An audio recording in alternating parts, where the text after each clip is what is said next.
Blog Talk Radio, the world's largest online radio network. That movie, it's a cool movie. Now, I wanted to do a quick review of your, what I call the Stallone-Blakely trilogy, okay? And the first movie, you play, in Lords of Flatbush, you're his friend's girlfriend. In the second movie, Capone, you're his boss's girlfriend. And then now you're married to him and over the top, but there's no scenes together, so it was kind of interesting. No. Well, we have phone scenes together. Right. I mean, my scenes, as I recall, I didn't have many. We were with Robert Loggia. Once again, I do a thing. Now, again, it took me a long time to get that. This is it's entertainment, folks. It's showbiz. But I cut my hair off and browned it, and I kind of made my teeth look weird. I did a whole thing trying to look, because I was dying. I made my skin all. Yeah, I had my skin made all look white. I couldn't have looked worse, right? But it wasn't that kind of movie that anybody cared. I could have looked a little better. Didn't have to look that bad. My training was in New York, and very pretty for a Oh no, I look horrible. Thank you. Days to live. There's only one thing I've ever done that I look worse, which is when it was a TV movie that Diane Keaton directed from a book, and it was called Wildflower. I think the book was called Alice, a wonderful book. But I play a mountain woman, and I think that was in the early 90s, but in a gunny sack, and they pockmarked my skin, and I think they may have taken out teeth. I always wanted those roles, Whenever I see Charlize Theron doing those, I say, oh yeah, that's the kind of role I wanted to do too. Oh, right, yeah.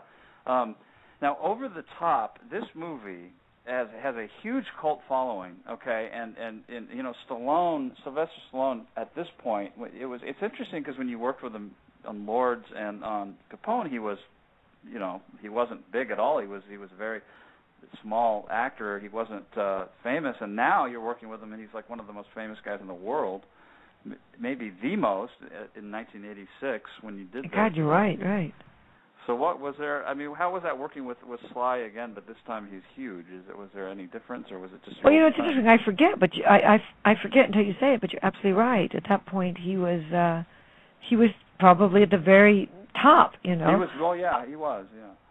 And he was the same. I mean, honestly, this sounds weird, but whereas I'm sort of the same in a different way, even when I had fame or didn't as a model or whatever, I never really changed because the way I was brought up in a certain way. I think Stallone really didn't change that much either, in that he had incredible confidence. When I met him on Lords of Flatbush, he was dirt poor, he had no money, but he had confidence in himself. He carried himself in a certain way, and he just always knew that he was, that he was going to be a star, and I think that, not that he was ever I never, when I've seen him during that show and other times, I've never seen him be any sort of conceited star. I don't mean that. I just mean that he had a certain confidence that very few people would have had starting off, and so I didn't see a huge difference. He was very down to earth still, and I didn't really see a difference in him. Yeah, have you heard otherwise ever? I never did. Yeah, well, no, I didn't even mean, as far as it's interesting, because, I mean, he just got, right after Capone was Rocky. I mean, that was 76, and he wrote that script, one of the best scripts ever, Rocky, so he really is amazing. Yeah, so Over the Top, it's got a huge following, and even though you're not in it much, it wasn't the best. You're very important. Well, I don't know that was one of the better. I think that there were certain problems with that show again, and one of the problems, honestly, was the director, who Stallone didn't really get along with. Oh, wow. Menahem Golan, who was a producer. Yeah. I don't know that he even ever directed anything else again. Wow. But he directed that, and I think that both Stallone and Robert Loggia were not really getting along with him. I think he was a yeller. He was kind of a screamer on the set. So he was like a producer. He acted like a producer kind of. Well, yes, he was a producer that wanted to direct, and I'm surprised that Stallone let him, but maybe he just wanted to do it. He was sort of a character. I kind of enjoyed him because he was loud, but he didn't scare me or anything. Like some people can be a little scary. I don't think that he had that going, but Golan he directed him. He produced a million things. Oh, him and Globus or Golan Globus, those guys. Yes, Golan Globus. Yes, almost everything I could think of in the '80s as far as action. I mean, my gosh, those guys did everything. Well, that must have been it. I mean, that must have been how he became. I just don't know if he ever directed anything else. I don't know if he had directed before or after. I do remember that during the scenes that I had on the phone with both Stallone and Robert Loggia, I had arrived like the night before from London. I'd been shooting the Teddy Kennedy Jr. story with Delbert Mann was the director. Delbert Mann, who did Marty, and he was president of the Directors Guild a few times. Wonderful director. I worked with 3 times. Anyway, I just arrived, and they had shot the scenes that I now would be on the phone with. So if I was on the phone with Stallone, they'd already shot him on the phone. Oh, I'm sorry. Robert Loggia was in person with me. It was just the phone. It was the phone scenes I had with Stallone because he was driving across country with the kid, with our son. Yeah. And I just remember that Manab would yell. There was a script girl who was saying Stallone's lines, and just when I would start to answer, he would yell stuff, whatever it would be. Hold the phone away. Put your hand over here. Put your hair here. Right during the scenes, I'd have to kind of stop, and I looked around like this is very highly unusual. That having someone yell during the scenes, sort of nonstop. Like a silent film or something. Yeah, it was very strange.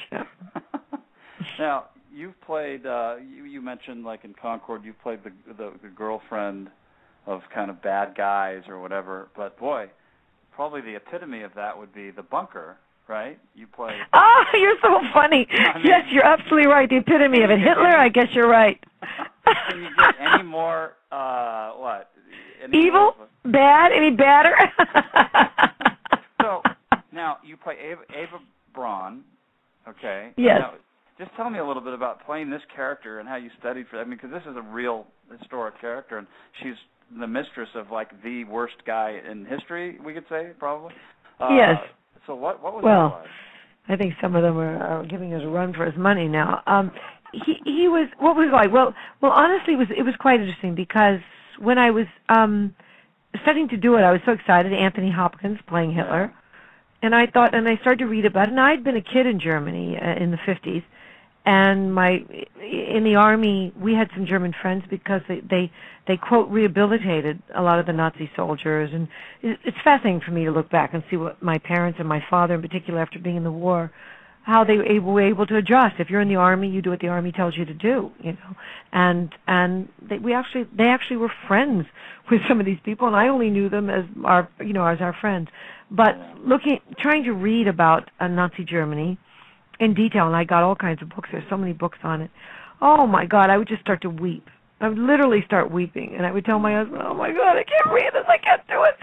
Oh my Lord." So finally, what I decided to do, literally, was you do read a lot that not all the German people really knew everything that was going on. They just couldn't have, And so I played it. She was sort of I wouldn't say so much as a peasant, but she definitely was lower middle class the way she was brought up, and so I think that for her, I looked at Hitler as like Ava as a groupie to Hitler, a woman of my age would have been to marry a Beatle, to marry one of the Beatles, and so I thought, this is what I'm going to do. I'm just going to look at this as I get to marry Anthony Hopkins. I didn't see that. And I really decided to kind of take myself, usually I use the story completely, but this story was beyond my handling.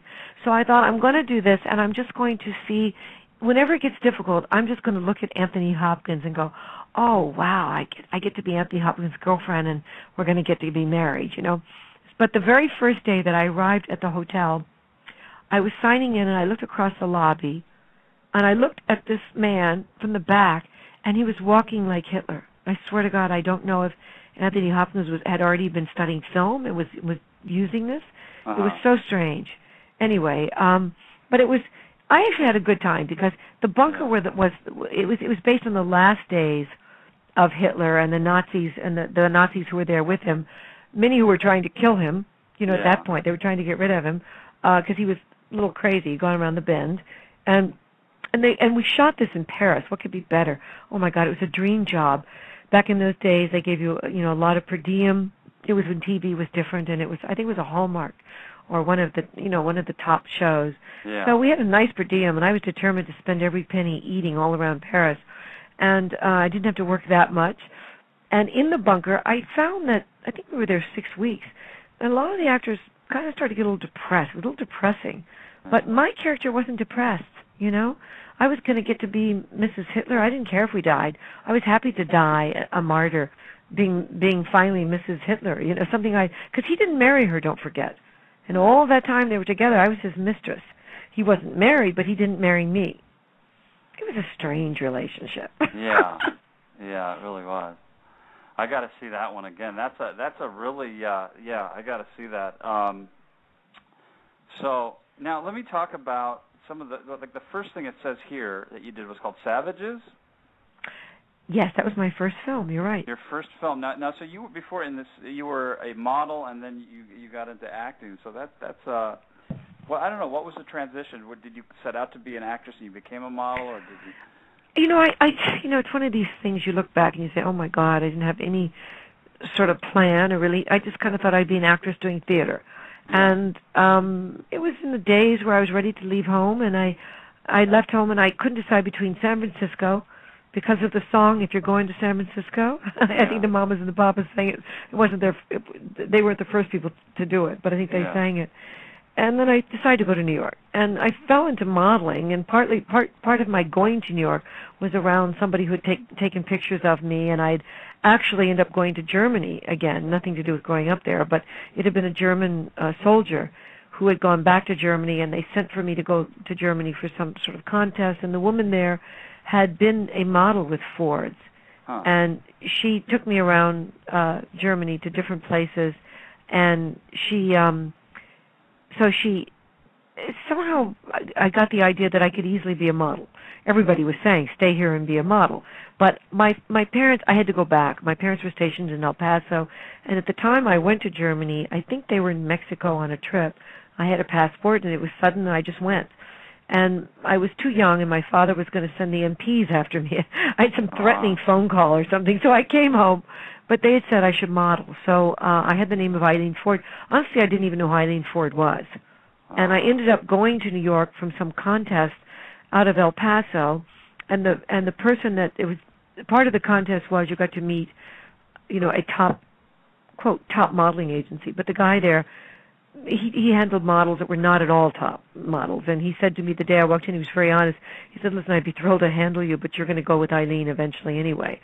So you might as well. And I said, oh, Eileen Ford, I have her name right here from this woman who had been a model with her in Germany, who ran the Bild am Sonntag, their big paper, who'd done this whole story of me with modeling pictures, right?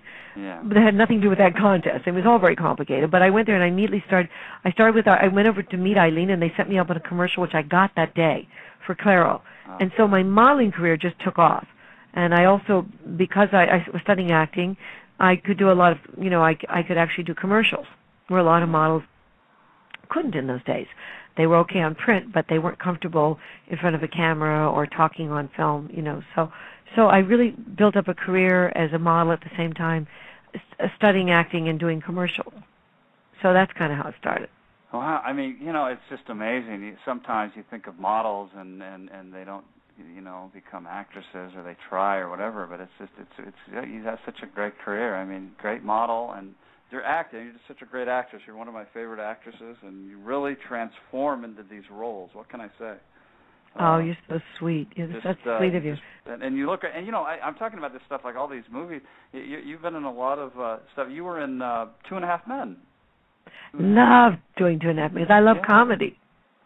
I mean, one of my favorite shows, before I could talk about 2.5 Men, that I got 2.5 Men because of a show I'd done called Side Order of Life, and it wasn't on long. I think it was, I can't remember if it was Lifetime or USA channel. It was one or the other, but you know, you guys, I know you can look everything up. But it was. I had a terrific role to play, a really, really funny role. And the casting people who had cast me on that, who had brought me up on that, and that show that I got, they had remembered me. Nikki Valco, Ken Miller, Peter, I think it was Peter Pappas. And so they brought me in on 2.5 Men, and it was just perfect that they didn't bring many people in, and Chuck Lorre couldn't have been nicer. Chuck Lorre and Lee Aronson, they laughed their heads off, and it was well written, and I just loved doing it. I had a great time. Now, on Two and a Half Men, so you were in a couple episodes. Yes, I did two. In fact, one of them, John Cryer. I think John Cryer directed the first one. Oh, wow. The first one is my favorite because I have a better, you get to know the character. I mean, I was very lucky because these were big roles. Even if I'd just done one of them, you rarely ever get a guest role that's that juicy. So I love that they were giving me roles, or giving anyone a role like that. Well, tell me about this role. Tell me about your character and everything, and then I'm gonna. I play a woman who writes self-help books, and I meet Charlie.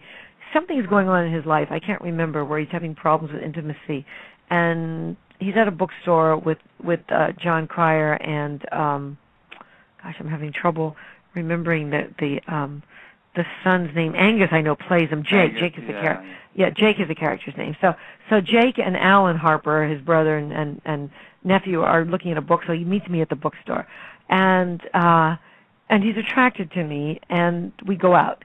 And right away, there's age difference, and it comes up. I remember there's something funny that comes up that he says. He has no idea that I'm as old as I am, and he says something about some year when I say that I was. Something comes up. Oh, I know. We're eating Ethiopian food. That's right. And I say, oh yes, I loved it when I was in Ethiopia in I don't know what I say, 69 or something. Uh-huh.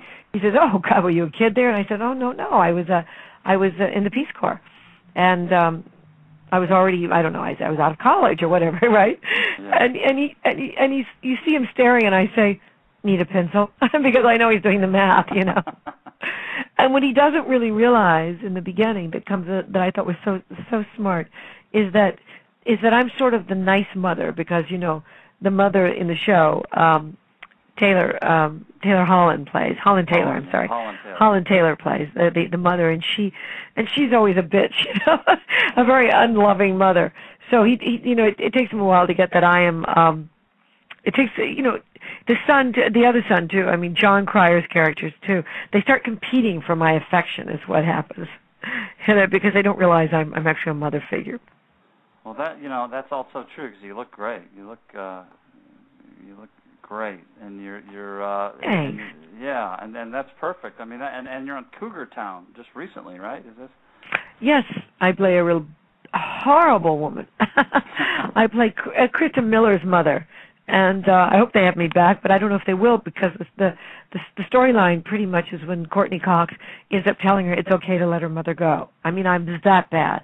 I'm just horrendous. And you know how sweet they all are on that show, So for Courtney Cox to say, it's okay, just because she's your mother, I'm just horrible. And no one believes I'm horrible, because I'm sort of two-faced. They cut out some of the scenes that I really liked early on, where you see how sweet I am before you see that I'm two-faced. Now I just seem more like a bitch by what they showed. But it's pretty bad, but I think the show got picked up, right, by a different network, I think. Yeah, I think so. Now I want to we could conclude here with something you did. You played Frances Farmer in Will There Really Be a Morning? So this was how was it playing that character? That's another real life character. Oh my God, how was it? Well, that's actually what was difficult about playing that role. It was a real-life character. It's funny, it just came up today at our book club, because we were talking about, at my book club, and something came up about Frances Farmer. I'd read the book, her autobiography, and I'd been offered it for over a year before I took it. I finally took it because everybody in town wanted to do it. I thought, oh, God, I should do it. I've made too many mistakes in turning things down. But it was just the reason I turned it down was that there was not one good thing. It was so depressing. Everything bad. One, my God. And not only that, because it was a real story, a real woman, I found myself, there was one night when we were going back to this, these sort of apartment we had rented. I remember we had a long hallway, and my husband and I were walking back after a day where I'd been in the insane asylum, and she's been raped, and I mean, just horrible things had gone on. And I think I had shock treatment that day, fake shock, just fake shock treatment, and a fake ice bath, although there was real ice involved. It was a horrible thing, and I could think, oh my God, the fact that this woman lived through this, it was so hard to take that one night walking down to my room, my knees just buckled, and I just laid on the ground and just started sobbing. I'd made it home fine, and my husband looked at me, and I thought, and this has never happened to me, I'm not some sort of weird person, but my God, when you're living this life of somebody every single day, and it's different than something that's made up. When you know this person lived through these horrendous circumstances, and the fact that she didn't really have love from her mother in the right way, but she had this, there was this attachment where her mother was a stage mother and wanted her to be a Hollywood star. And Frances was gorgeous. She was a beautiful, beautiful woman. But she was an intellect and wanted to go to New York, and there was always this push and pull between the mother that just kept pulling her back into her life. And I do think she suffered from some sort of I think she had some sort of mental illness. I don't know that we would know what it was, but not just that. They were giving her in those days, a lot of the stars were on diet pills. I forget what they were called, but she was on diet pills, and she was probably an alcoholic too. And so you mix that all together, and she ended up alienating people and seeming to be a threat. And don't forget also, she was a woman. She was a woman who would take on she would take on the police or whoever it was, take on the studio. She took people on, and she would lose it, and they put her away. Yeah. Anyway, it was so sad. Don't want to end on that note, but anyway, well, no, it really wasn't. But that you played it, and it's interesting that there was a movie, Frances, that came out around the same time. So there was two things, the movie and then the TV show. But I need to see this one because I have to. Yeah, it's hard. It's difficult. It's difficult for me. I started to watch it once again. It's difficult to watch. I think she was very high strung, and it made me sad. It was sad to do, but it was we got great reviews. So there are some good things about it.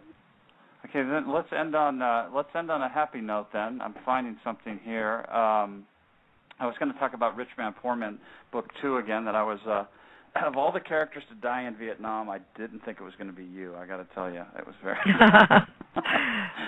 Your son was in Vietnam, and you were against it, of course, because it's like my son is in this war, and but then it was interesting though, because in Book 2, which I really enjoy, although it's nothing like the original.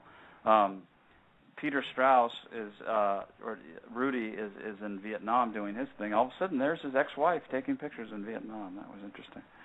But yeah. Well, it was I just remember I was a photojournalist. When she finds something that she wants to do again, it was sort of that. And I can't really remember a lot about the Book 2 theme because I wasn't on it very long. I remember I had a whole idea, which I'll tell you another time when we talk. I had an idea for how to end my character because when I wouldn't go on, I agreed to end the character, so she just wouldn't end, So we were working on different ideas, and that was the one they came up with. I remember we shot it up on Mulholland. It wasn't really Vietnam. Don't want to burst your bubble, but it wasn't Vietnam, of course. Yeah, I always take the movie seriously, though. I really felt it was. But no, I'm just kidding. But oh, and by the way, before I forget, The Bunker. I was just remembering when you were saying this. The Bunker, I'm pretty sure was Hallmark back then, but I think HBO. I think it's now HBO. I think HBO bought it. Oh, did they? Yeah, it's on. Because it was a 3-hour. It was a 3-hour of with Anthony Hopkins. Oh my God, that has an incredible cast too. So I have to take a. Have you seen that one yet or not? Yeah, I didn't see it recently, but I saw it last year. And yeah, they had some good people in it. Oh yeah, Richard Jordan and there's a lot of really great actors. It's interesting you mentioned Richard Jordan because he was a friend of mine, and I loved him so much. He passed away. I think he had a brain tumor or something horrible, some tragedy that happened to him. But he was such an interesting actor, and he was, when I did Savages, my very first movie, at the time he was married to an actress named Kathleen Widows, who was in that. Sam Waterston is in that. So I knew him since then, and at the time we did The Bunker, he was dating Blair Brown. I don't know if they might have been married, I can't remember, but they were in Paris together. So we our fun times that we had. As I say, I had more fun than everybody else. Anyway, right, you know what else is interesting about that movie, that TV show? You know who Julian Fellows is? The writer. He's a writer producer who's done. I think he's done Downton Abbey, Gosford Park, The Tourist. I mean, he's done all kinds of big movies. At that point, he had a small role in that, and he was so much fun. We had a good time. I haven't seen him since then, but we had a great time together. If you look up Julian Fellows, I don't know how to spell it. I don't know, but I mean, I think it's probably F-E. Yeah, I know who you're talking about, and that's an interesting way to spell that last name. I remember that. I know the name. I've seen the name. Yeah, this isn't the Bunker does have an incredible cast. I mean, gosh, you look at this, it's just Piper Laurie and Piper Laurie, yes, of course. Oh my God, that was fascinating to work with her. I'd always been a big fan of hers, and I love the way she was very method when she kills the children. She plays Goebbels' wife. What was I'm trying to think of her name. She plays Magda Goebbels. Magna, that's right. It was Joseph Goebbels' wife. Cliff Gorman was Goebbels, I remember. Yeah. And Cliff Gorman, I love Cliff Gorman. Yeah, he's great. But anyway, she was upstairs. They had a fake upstairs. You know how they do. They had huge sets that we shot in this lot, soundstage in Paris. And you know, her part, she has to poison the children before the end. I mean, this is when I talk about a bad movie. You know, he and I bite a bullet of that's poison in it. Anyway, she screamed bloody murder before she did, and it wasn't going to be on camera, but before action, she wanted to get herself into it. I thought that was so smart. I love that she had the nerve to do it, because so many actors won't do anything like that, you know. Yeah, they won't go for it. Interesting actress. Yeah, she was great. And so Savages, this is this is on my Netflix. I didn't get this yet. This seems very interesting. And so, how was it your first role? Was this experience? Was it a big part? What is your part? It wasn't a big part, but I had so much fun. It's pretty. I have to be honest. I think most of the actors would agree, even though it was an Ivory Merchant film, and Ivory Merchant went on to be very famous. Yeah. James Ivory and Ismail Merchant went on to be very famous for a lot of movies. This was one of their first movies with no budget, and they had mainly Broadway actors. I mean, I was really out of my league, way out of my league. I had been studying acting, and there was no script. We never had a script. It was sort of what I would call an artsy-fartsy movie. I mean, people to this day ask me what it meant, and I don't have a clue. But it was fun. It was a lot of fun, except for that it was really cold. We shot it outside of New York City, upstate a little bit. And I remember we were in some old mansion that they couldn't afford to heat anymore. The people rented it out because it was huge, and we had to be covered in wet mud because we played these mud people, and we were half naked. I mean, once again, another naked movie. I remember Sam Waterston was always in front of me with a really cute butt. Anyway, we had to smear this wet mud on us every day, and all day long, adding more wet mud, which is what I remember the most about it. But in between, the actors were all a lot of fun, so I had a good time. So it was a nude scene and Savage. Well, we're basically nude, covered. We're kind of covered in like long hair and stuff like that. But yeah, I think our butts were hanging out or something, you know, traipsing around in New York off the Hudson. I wanted to ask you about the Tower in Inferno. Now your last scene, or one of your last scenes, is when you're going to safety on the big steel girder or whatever, and you go on. Yeah, what was that called? I forget. I forget the name of it, but you go on it. Yeah, they call it something, but fans like you who know remind me, but I forget what it's called. They made a contraption in order for the people to go from one building to the building across. And it's called something. Yes, of course, I do. Yes, it was fun. What was that like being filmed in that? That's a cool. Well, first of all, that was something that Irwin Allen directed. Because I say he directed Second Unit. If it wasn't about the acting, if it was more action, he directed it. And it was a lot of fun. It was funny because later I talked to somebody. I mean, right now when I say later, I mean like, the next day. Somebody thought I was so scared to go up in it because we were up above. I wasn't scared at all. First, I was a gymnast. I mean, scary is doing the beam or the uneven bars. This is not scary. I mean, I'm wrapped into a chair. But to work myself up, to be scared, to go between two buildings, supposedly, people were also worried about me. They thought I was so nervous. I just kept it going because in those days I was very method. I'm sure I could have just gotten into it and faked it for all you saw, but that's what I used. So it was fun. I love anything like that. Fun. Getting to be an actor, and I love action kind of things. I wish I could do more. They may not be movies that I like to see as much, but I love doing them. Yeah, so you haven't seen Tower in Inferno in a while, huh? I at one point I was on a treadmill about 10 years ago and saw parts of it.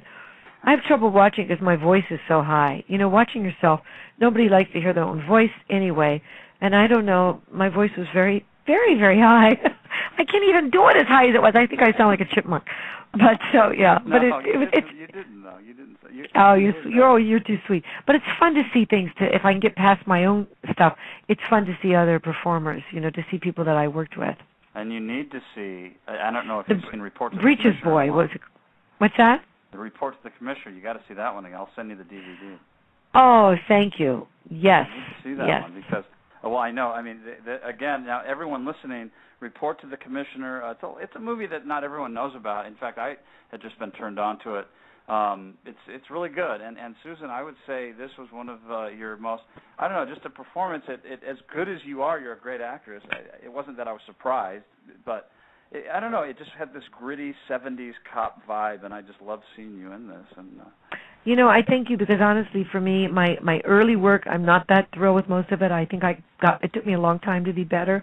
I'm happy with my work now. I can watch anything I've done in the last, I don't know, maybe 10, 15 years.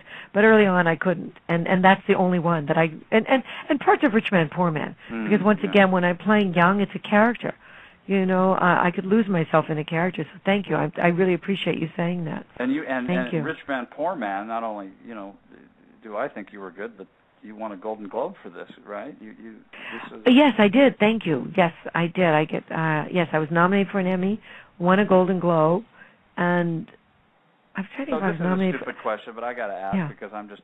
What's it like when you're saying you were there, obviously? And no, I didn't go. Oh, you didn't go? No, this is a terrible story. You sent an Indian up to accept it for you, like Marlon Brando? I'm kidding. No, I sent my friend Andrea Marcovici, who I also insisted that she be hired in the Concorde. Wonderful actress, a wonderful singer. If you're in any city, she performs around the country a lot. Cabaret. She performs in New York City, of course, here in L.A. and San Francisco. Yeah. I had Andrea go because you know why? I had a free trip to Tahiti. Oh my gosh. Yeah. And you know, when I was acting, we had free trips all over. I mean, I was modeling. We had free trips all over, but you were always working. So I wasn't used to like being offered free trips didn't have to work. You would just hang out. I'd never been to Tahiti. So, and I was never really into the sort of what I would call the trappings of being a star. I would have been perfectly happy never to have any of them. And I kind of thought that awards were silly, and I didn't really get that they were about your business, you know. And I just not having, you know, I came to L.A. sort of late and was only here I just didn't know anything. And it was another stupid decision I made, but I was not there. I was there. Let's see. I'm trying to. I presented an Oscar. When did I hear about that? Yeah. I mean, were you in I think we got a telegram. We got a telegram when I was in Tahiti. But I mean, I did go when I presented an Oscar. I did present a Golden Globe. I was nominated for a different Golden Globe that I did go. So I learned later, and I did go which I did not win that Golden Globe, and I did not win an Emmy that I was nominated for. So I did go later, but this was my first, and I just didn't know. Sorry to say. That's Shame quite a telegram, though. That's quite a telegram to get. Yes, it was nice. I didn't realize what a big deal it was, to be honest. I just didn't get it. Well, otherwise I wouldn't have been in Tahiti to begin with. Well, it lets people know how good your character was in it. Now, I got to bring up an actor that I really love in this, William Smith. Thank you. I love him too. I mean, can you get badder than? Well, I mean, that guy was so great, and Falconetti was. Yeah. And you had one scene or two scenes with him. You know what's funny is that when anybody who knows him, and I'm sure you've met him over the years, he's like the nicest guy ever. Yeah. Ever. A wonderful guy. I haven't seen him in years, and I would love to see him. He was so nice and such a good actor, and so lovely to work with. I mean, really a serious actor. And I think he started off being a stuntman, as I recall. Well, I mean, you guys knew him as an actor, but I think Rich Man, Poor Man was one of his first big roles, and he was already so good. And you know, he portrayed, you really believe that he was a scary dude. Oh. Yeah. He's like the Grim Reaper. He takes care of everybody. They didn't have to end the show. They just had William Smith kill everybody. I mean, but he was in book 2, right? Wasn't he in book 2? In book 2 is when he's one of the main characters, and it's great because he's bad, but he's also like kind of cowardly. And I'll have to watch it. You know, I didn't watch book 2. I didn't go on watching it, and it was so silly of me. But I should see it, because if I'd realized he was in it, I would have. Because I found that out later, that he had a big role in it.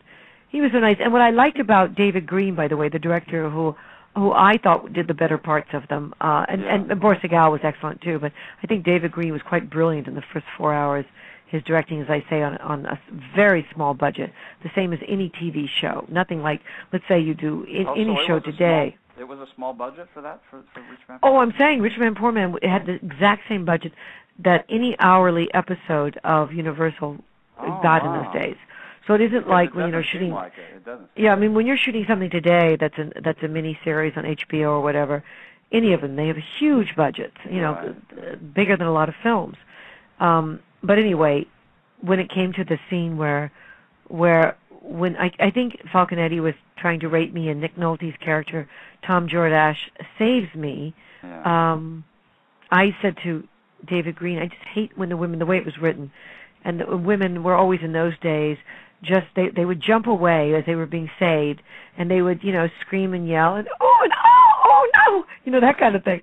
I said, let me try and jump him. I said, because that's what I would do in life. I mean, most women would, because Nick is being I think that's actually when he kills Nick Nolte, and I mean Tom Jordache's character. Well, he gets mad, and then it happens later. But yeah. Oh, that's right. Because Nick of course, I was wondering how I got out of there if he did that. That's right. Nick Nolte beats him up or something and gets me out of there.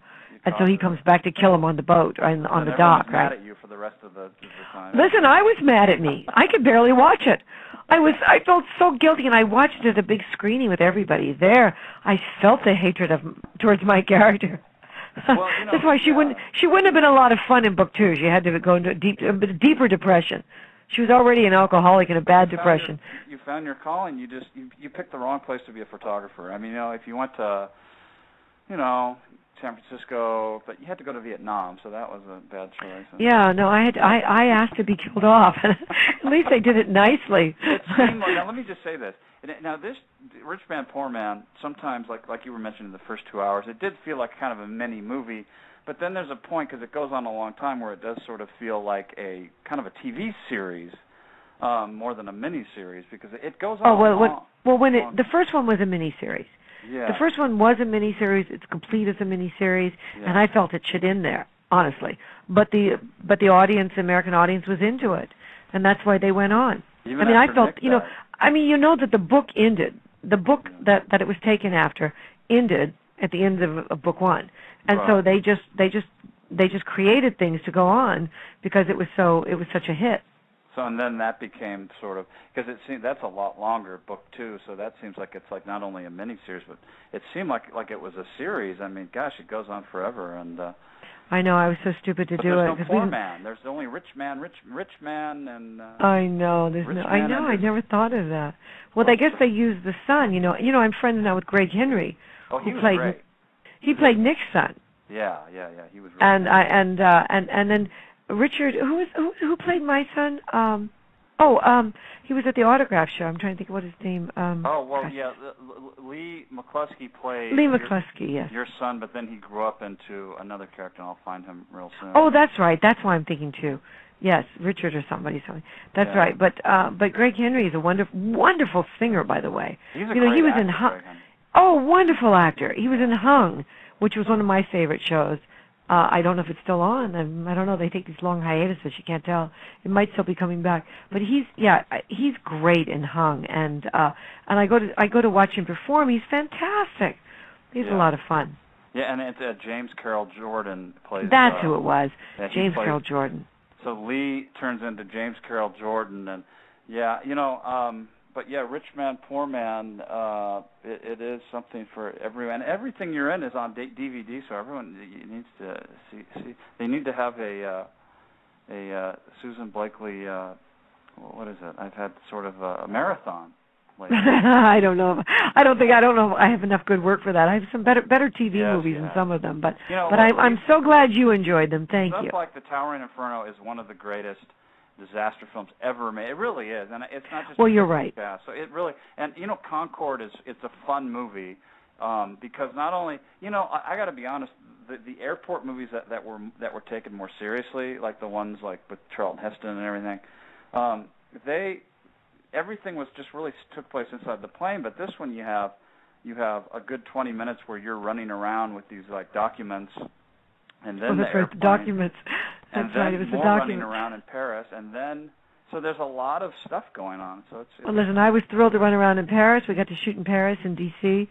So anytime I had those kind of shoots, I was thrilled. So I'm so glad you enjoyed them.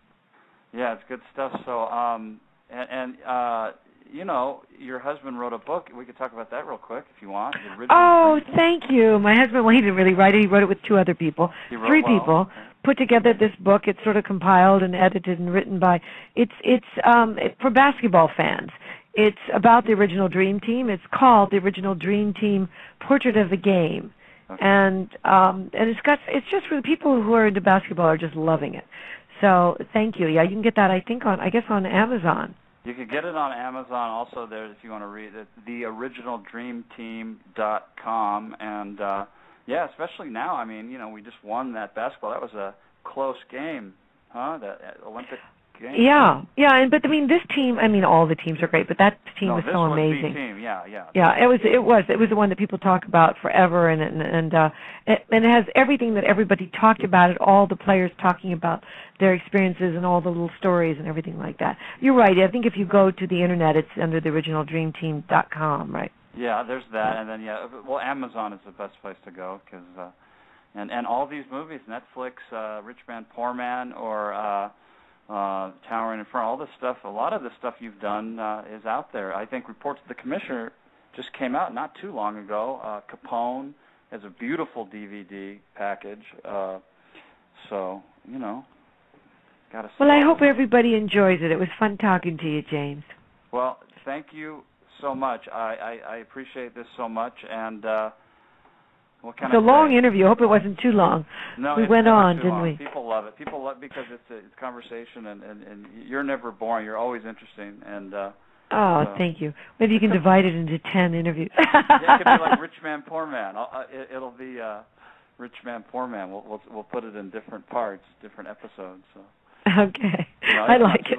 It's not too. My interview 2 days ago with an actor named Antonio Fargas was this length, and it's I get a lot of hits. So this is great. These interviews are conversations. That's how long it takes to tell the story. It just takes that long. I love talking to you guys because I tell you, I'll say this: all of you actors, actresses, you guys are just you make life better. It's from a film fanatic like myself. I watch this stuff, and it's great. And all, of course, the you know what? We seriously, we are just so lucky that there are people like you. That we have fans and people that are true cinema phobes, you know, that get out there and watch the things. We're also lucky, all of us, absolutely everybody in the industry is so lucky about that. I'm going to tell you a little inside story here at the very end. Guess what? The game that I play poker with, I think I told you I was going to be playing poker last night. Yeah. That Kevin Dobson was there, and Tony Dennison, and oh my God, Michael Lerner. Hal Linden. Oh, Joe Bologna. That's what I was going to tell you. The reason I was saving Hal Linden to the last, though, get this. Hal Linden got a royal flush. It never happened. I mean, most of these people, they play all the time. Some of them have been playing 30 years and never seen one. Some people, they do a picture the night that they do this. It's a game that some guy, this one man, Norby Walters, puts on, and then every single time anybody gets a straight flush, which I got one of. But a lot, like Hal Linden said, he's never been there in all those years. He's never been in a picture when anybody at the table got a straight flush. And he gets a royal flush right in the beginning, just a few hands in. It was just unbelievable. That's Boy, cool. That was exciting. So I actually read that on Twitter. You tweeted it. It was so cool. I tweeted it, yes, during the game. I try and stay off the phone. But everyone's got to go to your Twitter page. It's fun. Twitter is better, I think, for actors and actresses, right? Because you guys could really just get it right out there. I'm enjoying it. I'm also putting in thanks to people like you who are giving me films. Also, Susan Blakely on Facebook, but you have to make sure it's me, Susan Blakely. There's a picture of me, so if you know what I look like, it's me. Yeah, Susan Blakely. And it'll say. Yeah, and it comes up. I'll just tell people now. It comes up. Susan Blakely actress. Oh, right, actor director or something. I don't. They have that. They have. Well, they have actor / director, and I was wondering, like, anybody who's an actor comes up as actor / director. Am I right? That's what they do automatically. There's nothing weird, but yeah. There you go. And it's got a great picture, a current picture, and there's a great picture in what's that from? The big picture you got there. That's really pretty. I think it's a modeling picture. Yeah. Does it have a little scarf on it? Yes, you have. Do I have a scarf on? Right, it's a modeling picture. So that's what people have to look for. You have like a scarf, and it's very exotic. And then there's a recent picture, and it's it says the official fan page. So we get those numbers. Yes, go like it. Yes, you have to go like it. You got to like my Facebook and follow me on Twitter. That would be great. Thanks. Give me your Twitter again. That's Susan _Blakely. Underscore. BLA, and this Blakely is BLAKE, like Blake, BLAKELY. Okay. In case anyone's taking notes. All right. Well, this was great. I thank you so much. I hate ending these. I wanted to talk forever because you're. Well, I'm always here. I'll be here. I'll always be here if you think of other questions. Well, one of these days, you can do an addendum. One of these days, I've done 2-parters. I've done 3-parters. One of these days, I'm going to see the Francis Fisher. I'm going to see all these things, and we'll have a part 2, and I'll set it up to where we'll get some people you've worked with on at the same time. We'll have a little round. Oh, that would be fun. Yeah, we'll get Perry and I. We can get Perry and I and the director from Lords of Flatbush. I don't know if you can get Henry. There may be too many of us, but I know I can put Perry and Marty together if you'd like to do it. I would love that. This is great. So we'll talk again. Thank you so much. Okay, sounds good. Thanks, James. Okay. Have a good evening. All right. Thanks. Bye. All right, James Tate, and this is the Cinema Podcast Show. Let me give some plugs out here. Once again, Susan's husband helps compile a book, The Original Dream Team, theoriginaldreamteam.com and Amazon. And you can check that out. Now, my website is, and I want everyone to go here because I write. Unlike a lot of blogs, I guess it's a blog more than a website. But I have a post a day. I have either a movie review or an interview, or I put movie reviews. Like tomorrow's movie review is going to be for CONCORDE, and I'm going to have this interview linked up to it, with Susan, and I mix all that stuff. So it's cultfilmfreaks.com. That's cultfilmfreaks.com, and like me on Facebook, Cult Film Freak Radio. And another plug here, real quick. A friend of mine on iOffer could get a lot of cool movies that you might not have seen in a while because they're not on DVD. Great Stuff for UAZ is his store, so it's iOffer.com/users/Great Stuff for UAZ. And this is James Tate, Blog Talk Radio, Cinema Podcast, and that's it. I just thank Susan once again, and I just hope to keep this up. It's a lot of fun. Take care. Blog Talk Radio, where millions of hosts and listeners gather.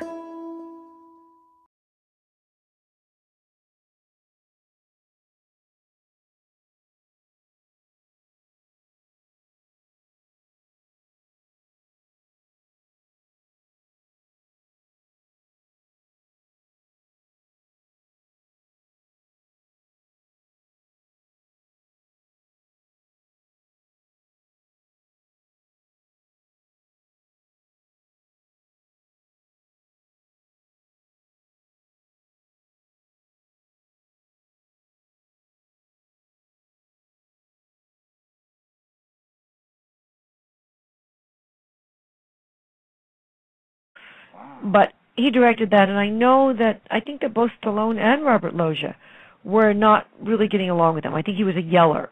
He was kind of a screamer on the set. So he was like a producer. He acted like a producer kind of. Well, yes, he was a producer that wanted to direct, and I'm surprised that Stallone let him, but maybe he just wanted to do it. He was sort of a character. I kind of enjoyed him because he was loud, but he didn't scare me or anything. Like some people can be a little scary. I don't think that he had that going. But Golan but he directed him. He produced a million things. Oh, him and Globus or Golan Globus, those guys. Yes, Golan Globus. Yes, almost that's what everything it was. I could think of in the '80s as far as action. I mean, my gosh, those guys did everything. Well, that must have been it. I mean, that must have been how he became. I just don't know if he ever directed anything else. I don't know if he had directed before or after.